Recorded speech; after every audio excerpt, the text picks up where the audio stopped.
주간 우리를 지켜주신 하나님께 감사를 드립니다. 그러나 저는 본문 말씀을 가지고 호산나 예수님을 찬양하자는 제목으로 함께 은혜를 나누고자 합니다. 미국의 포드 목사님이 농장을 경영하는 성도의 가정을 신방합니다. 부인은 예수님을 열심히 믿는 집사님이었는데 남편은 예수를 믿지 않습니다. 그 이유가 이렇습니다. 예수가 나를 위해 죽다니 말도 안 되는 소리를 한다면서 전혀 믿어지지 않는다는 것입니다. 그런데 목사님이 신방을 가니까 그날은 남편이 전에 없이 목사님을 반깁니다. 목사님, 어서 오세요. 그런데 오늘 저는 참 희한한 것을 봤어요. 이리 오셔서 이 닭 좀 보세요. 목사님이 닭을 보니까 닭이 피투성이가 되어 있어요.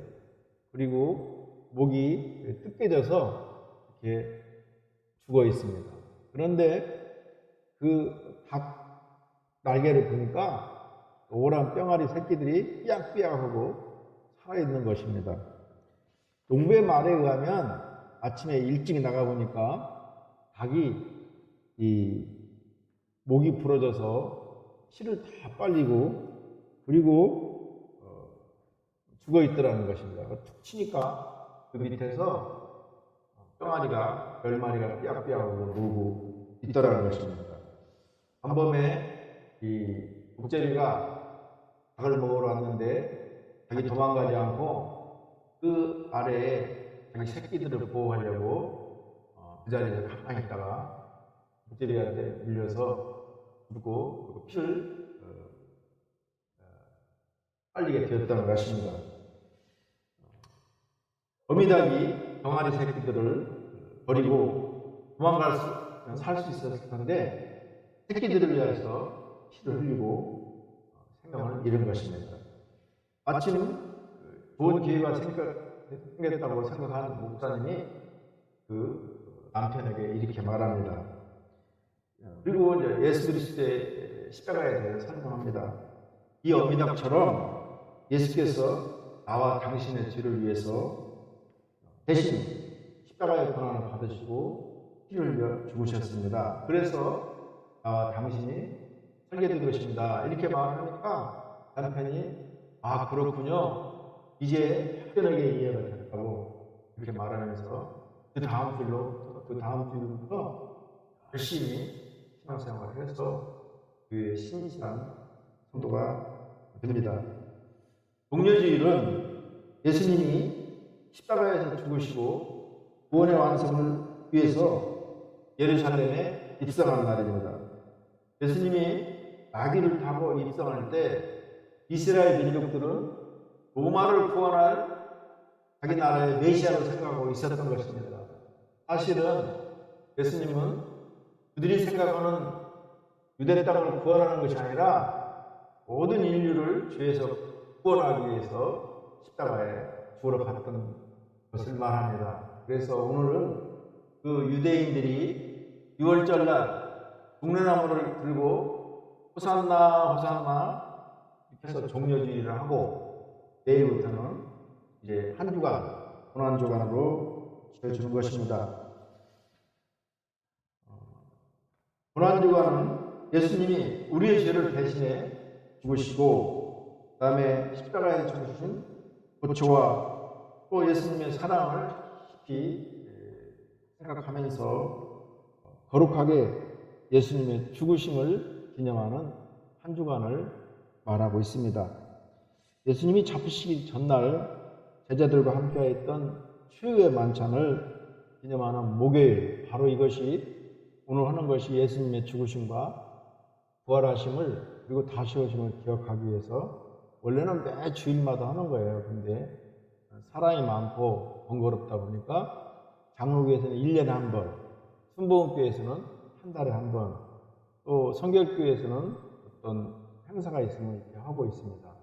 저희 교회는 올해 첫 주에 한 번씩 오고 있습니다. 그리고 예수님이 십자가에서 죽음의 날을 기념하기 위해서 그 금요일을 성금요일, 홀리 프라이데이라고 말하고 있습니다. 그래서 금식하고 절제하면서 한 주간을 보냅니다. 예수님은 이 땅에 우리를 구원해 오신 것입니다. 본문은 유대인들이 6월절에 예수님을 환영하게 된 사건에서 시작됩니다.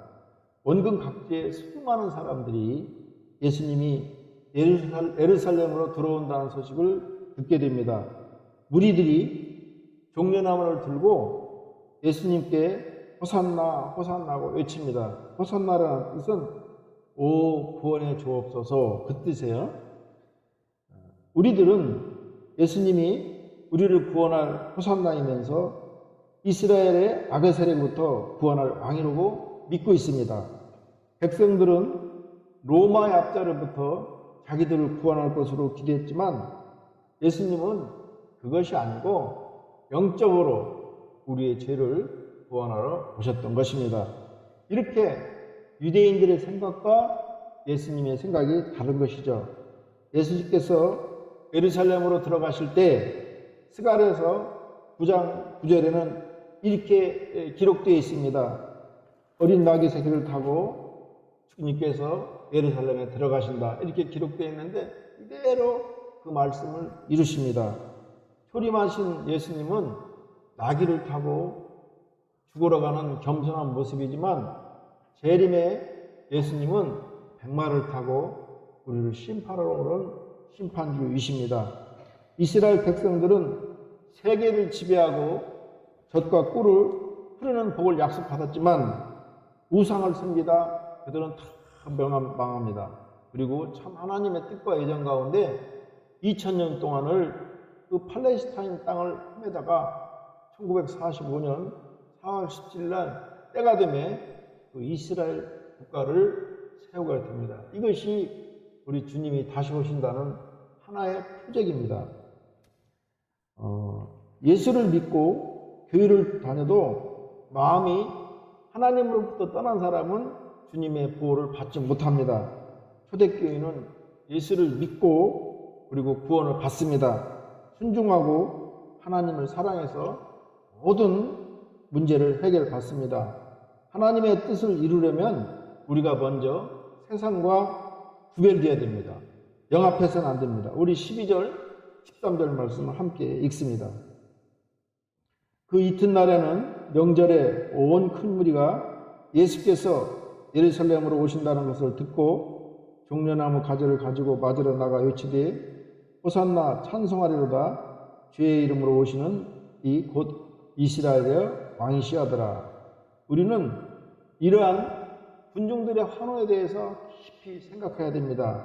왜냐하면 오늘 우리가 받은 사명과 하나님의 뜻을 이루기 위해서 우리가 먼저 어떠한 태도를 지녀야 하는지를 분명히 깨달을 수 있기 때문입니다. 엄청난 사람들이 종려나무 가지를 흔듭니다.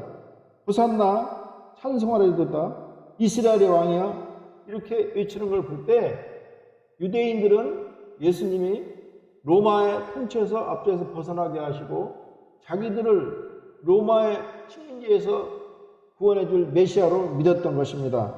문제는 그들이 예수님을 자신들을 죄에서 구원할 메시아가 아니라 단지 이스라엘을 로마에서 구원할 정치적 메시아로 생각했던 것입니다. 그렇지만 그들과 생각과 다르게 예수님은 예언서 스가랴서 9장 9절의 말씀을 이루기 위해서 당나귀 조그마한 그 노새를 타고 입성하시는 것입니다. 그리고 끝까지 겸손한 모습을 잃지 아니하시고 묵묵히 십자가를 통해 구원을 이루시는 것입니다. 이것이 하나님의 뜻을 온전하게 이루실 수 있는 비결입니다. 겸손이야말로 내 뜻대로 사는 것이 아니라 주님 할 수 있으면 이 잔을 내게서 멀리하옵시고 그러하지 아니할지라도 내가 주의 잔을 마시게 하옵소서 이렇게 고백하는 것입니다. 우리들 또한 하나님으로부터 받은 사명을 온전히 이루기 원한다면 그 어떤 세상의 압력이나 그 왜곡된 기대가 거세더라도 먼저 하나님의 뜻을 위해 흔들리지 않고 나아가려는 견고한 믿음과 확신을 가져야 됩니다. 신앙은 믿음과 확신이 있을 때 하나님이 능력이 나타나는 것입니다. 세상적으로 볼 때 잠시 실패한 것 같지만 하나님의 섭리 속에서 영원한 승리를 거둘 수 있는 견고한 여러분이 되기를 주의 이름으로 축원합니다. 데살로니가 전서 2장 4절 말씀입니다. 오직 하나님께 옳게 여기심을 입어 복음을 위탁받았으니 우리가 이와 같이 말하면 사람을 기쁘려 하려 함이 아니요 오직 우리 마음을 감찰하시는 하나님을 기쁘시게 하려 함이라. 우리 예수님은 약속대로 인류를 구원하시려고 이 땅에 오신 것입니다. 그리고 십자가에 죽으신 것입니다. 다음으로 세상이 어지럽고 혼돈해도 염려하거나 두려워해서는 안 됩니다. 예수님을 따라다니던 많은 사람들은 두려운 상황에 처했습니다. 그렇지만 예수님의 말씀을 듣고 두려움을 이겨냅니다. 고대 그리스의 제국의 알렉산더 대왕은 어느 날 노예선을 방문합니다. 알렉산더 대왕은 죄수들에게 당신들 무슨 죄를 지었기에 여기까지 오게 되었는지를 묻습니다. 그러자 죄인들 모두가 나는 죄가 없는데 여러 사람들이 나를 누명을 씌워서 이렇게 내가 와서 이 노예선에서 노를 젓고 있습니다. 이렇게 변명하기 시작합니다. 그런데 그 많은 사람들 중에 단 한 사람만 태도가 다릅니다. 그때 알렉산더 대왕이 또 묻습니다. 그대는 어찌해서 이 노예선으로 왔는가? 그랬을 때 그 사람은 이렇게 말합니다. 저는 참으로 큰 잘못을 저질렀습니다. 저 때문에 상처받고 피해받은 사람들을 생각하면 제가 이곳에서 노예선에서 보상받는 것이 당연합니다. 그때 알렉산더 대왕이 모든 사람에게 들을 수 있도록 큰 소리로 부하들에게 명령합니다. 여기 믿는 모든 사람들이 의인인데 어찌 너만 의인들 중에 섞여 있느냐? 여봐라, 어서 이 자를 죄인들이 모여 사는 이 사람의 집으로 돌려보내라. 여기는 의인들만 있는 것이지 죄인이 있는 것이 아니다. 이렇게 말을 해서 그 노예는 자유를 얻어 자기 집으로 돌아갔다 합니다. 우리들도 두려워하지 말라는 예수님의 말씀을 믿고 두려움을 이겨야 됩니다.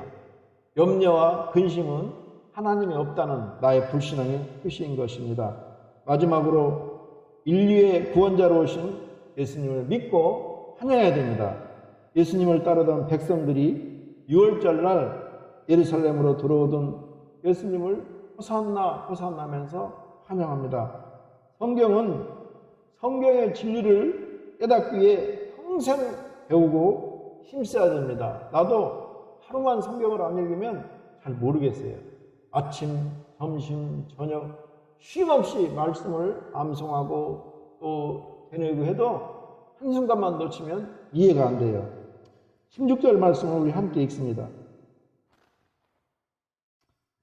제자들은 처음에 이 일을 깨닫지 못하였다가 예수께서 영광을 얻으신 후에야 이것이 예수께 대하여 기록된 것인가 사람들이 예수께 이같이 한 것임이 생각났더라. 제자들은 처음에 예수님이 스가랴서 9장 9절에 있는 말씀대로 나귀를 타고 예루살렘 성으로 입성하는 것을 이해를 못합니다. 왜 만왕의 왕이신 예수께서 이 초라한 나귀를 타고 입성하실까? 그리고 처음에는 이해를 못하고 있다가 나중에 깨닫습니다. 그들은 예수님이 십자가에서 고난을 당하시고 부활하시고 그리고 승천하신 후에 주님께서 성령을 보내서 그들에게 가르친 후에야 우리 주님이 이래서 이 말씀을 이루시려고 나귀를 타고 입성하셨구나 이렇게 깨닫는 것입니다. 우리는 이러한 사실을 항상 기억하며 언제나 말씀 앞에서 무릎 꿇고 겸손함을 잊어서는 안 되겠습니다. 반대로 오늘 성경 말씀이 이해되지 않는다 해도 하나님께서 우리에게 성령으로 조명해 주기 때문에 낙심해서는 안 됩니다. 왜냐하면 제자들도 3년 3개월 동안 우리 예수님과 함께 동거동락했더라도 그때 주님께서 예루살렘에 나귀를 타고 들어갔던, 그리고 그 전에 예수님이 수차례 말씀했음에도 불구하고 그것을 깨닫지 모른 것입니다. 그때 그 당시에 제자들이 깨달은 것이 아닙니다. 말씀의 깊은 의미를 깨달아 그리스도의 거룩한 빛을 바라는 성숙한 성도로 변화하기를 주의 이름으로 축원합니다. 주님은 환호하는 유대의 무리들 속에서 조금도 흔들리지 아니합니다. 예언들 말씀을 따라 겸손하게 나귀 새끼를 타고 예루살렘 성으로 입성하시는 것입니다. 그리고 마치 잡혀간 사람이 흔적을 남겨 자신을 찾도록 만들듯이 주님은 이러한 겸손의 모습을 통해 오늘 우리에게도 주님을 따르도록 우리 성령께서 인도하고 계시는 것입니다. 그러므로 우리는 모든 인간적인 교만한 마음을 버리고 말씀 앞에 자신을 낮추고 겸손하게 순종함으로 하나님의 원하시는 모든 뜻을 이루어 드려야 됩니다. 고린도전서 1장 18절 말씀입니다. 십자가의 도가 멸망하는 자에게는 미련한 것이지만 구원을 받는 우리에게는 하나님의 능력이 됩니다. 미국의 어느 조그마한 주에 참 재미있는 이야기가 있습니다. 이 지역에서 가장 큰 부자가 그 노인입니다. 노인의 며느리는 참 이상하게도 도적왕입니다. 며느리가 도적질 왕인데 백화점에 들어가서 트럭채로 물건을 훔쳐 나옵니다. 그런데도 안 잡힙니다. 다른 좀도둑들은 조그마한 양말 하나 가져와도 그 자리에서 잡히는데 며느리는 백화점에 가서 중요한 것을 막 들고 나와도 붙잡지를 않는 것입니다. 그렇게 형평성이 없으면 어떻게 하느냐 그렇게 말하니까 그 이유는 며느리를 이렇게 두고 보니까 도적질하는 성격이 있어요. 그래서 도적질하는 성격이 있다고 해서 당장 내쫓을 수도 없고 고민하다가 시아버지가 백화점들에 다 찾아갑니다. 그리고 사장을 만나서 말합니다. 내 며느리가 이 도적질하는 습관이 있어요. 그래서 내 며느리가 물건을 막 가지고 와도 신고하지 마시고 그 청구서를 다 나에게 주세요. 그럼 내가 다 지불하겠습니다. 그러더라는 거예요. 며느리가 이렇게 백화점에 들어와서 물건을 막 도적질하면 백화점 주인들은 웰컴, 어서 오세요. 그러면서 막 가져가도 말을 않고 얼마든지 가져가라는 거예요. 왜냐하면 분명히 도적질을 했는데도 시아버지가 약속이 있어서 시아버지가 다 갚아준다는 거예요. 그러니까 며느리는 간이 커져가지고 이 잔도둑들한테 이렇게 말하는 거예요. 당신들 이렇게 시시콜콜하게 양말 하나 훔쳐가도 잡히느냐? 나는 이렇게 크게 큰 물건을 가져가도 안 잡히는데 며느리는 자기가 잘난 것처럼 이렇게 좀도둑들한테 자랑하는데 사실은 시아버지 덕분에 감옥에 들어가는지도 모르면서 이렇게 자랑하는 것입니다. 복음이 이와 같습니다. 우리는 죄를 짓고 추악하고 버림을 받아야 마땅하지만 죄 없는 사람은 아무도 없습니다. 인간은 모두가 산더미같이 죄가 있습니다. 그 죄를 오늘 우리 주님께서 모두 청산해버린 것입니다. 예수님께서 십자가에서 모진 고통을 당하면서 우리의 죄값을 다 갚으신 것입니다. 예수님이 다 이루었다는 말은 헬라어로 데헬레스타이 이 말인데 번역하면 내가 다 이루었다 이 말입니다. 우리의 집값을 이미 다 치르시고 지불하신 것입니다. 우리들도 구원을 주시러 오신 예수님을 호산나를 부르며 환영하는 것입니다. 그리하면 하나님께서 우리에게 구원의 은혜를 줍니다. 똑같은 사람일지라도 예수님의 오심을 믿고 호산나 환영하고 환대하면 구원의 은혜가 우리에게 임하고 똑같은 사람일지라도 그걸 부정하면 오지 않는 것입니다. 하나님께서 예수님을 믿고 따르는 백성들이 호산나를 부르자 그들에게 은혜의 복을 넘치게 부어줬습니다. 말씀을 정리하겠습니다. 예수님은 인류를 구원하시려고 이 땅에 오신 것입니다. 세상이 어지럽고 혼란해도 우리는 두려워하거나 염려해서는 안 됩니다. 그리하면 인류 구원자로 오신 예수님을 믿고 환영할 때 하나님 우리에게 은혜의 복을 넘치게 부어주십니다. 이러한 은혜가 임하기를 주의 이름으로 축복합니다. 기도합니다. 오늘은 성찬주일입니다. 우리 주 예수 그리스도를 기념하여 그의 재림식까지 그의 죽으심을 기억하는 예식입니다. 잠시 기도합니다. 하나님 아버지,